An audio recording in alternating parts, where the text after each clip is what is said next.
नमस्कार मंडळी, कशा आहात तुम्ही? मी ठीक आहे आणि आशा करते तुम्ही ठीक असाल.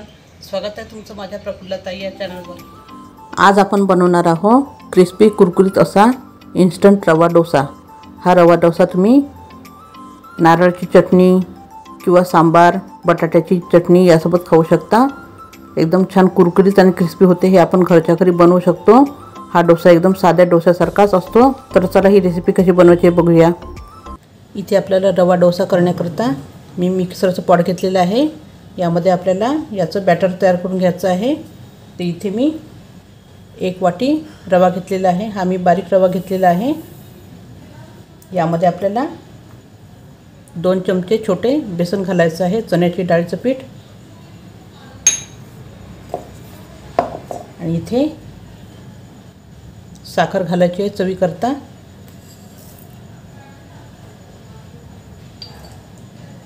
आणि इथे आपल्याला 2 छोटे चमचे तांदूळ पिठी घ्यायची आहे, तांदळाचं पीठ. इथे 2 चमचे घातले आहे मी. आणि इथे आता यामध्ये आपल्याला चवीकरता मीठ घालून घ्यायचं आहे. इथे चवीकरता मीठ घालून घेतलं आहे. आणि याला छान टेस्ट येण्याकरता इथे मी ताक घातलेलं आहे. तुम्ही ताकऐवजी दहीसुद्धा घालू शकता किंवा दही नसेल तर तुम्ही लिंबाचा रसही घालू शकता.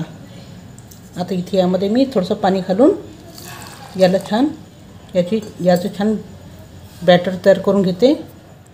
इथे बघू शकता तुम्ही मी छान स्मूथ बॅटर तयार करून घेतलेलं आहे. इथे बघू शकता तुम्ही आपल्याला असं बॅटर पाहिजे आहे. जसं डोशाचं बॅटर असते त्याप्रमाणे, एकदम पातळी आणि खूप घट्टही नाही असं. इथे मी गॅसवर तवा गरम करायला ठेवलेला आहे. इथे आपला तवा गरम झालेला आहे. यावर आपण तेल लावून घ्यायचं आहे. आणि हे तयार केलेलं बॅटर यामध्ये असं घालून घ्यायचं आहे यावर. आणि याला छान पसरून घ्यायचं आपल्याला. जसं आपण डोसा पसरवतो त्याप्रमाणे इथे असा पसरून घ्यायचा आहे. बघू शकता तुम्ही असे बबल्स पण आलेले आहे आपल्या डोस्याला.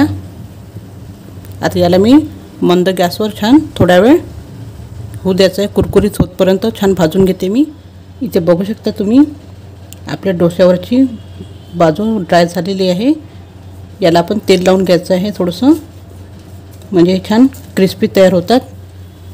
इथे बघू शकता तुम्ही आपला डोसा छान कुरकुरीत भाजला गेलेला आहे. बघू शकता अशा प्रकारे आपला डोसा तयार झालेला आहे. अशा तऱ्हेने तयार झालेला आहे आपला इन्स्टंट रवा डोसा, क्रिस्पी आणि कुरकुरीत विथ नारळाची चटणी.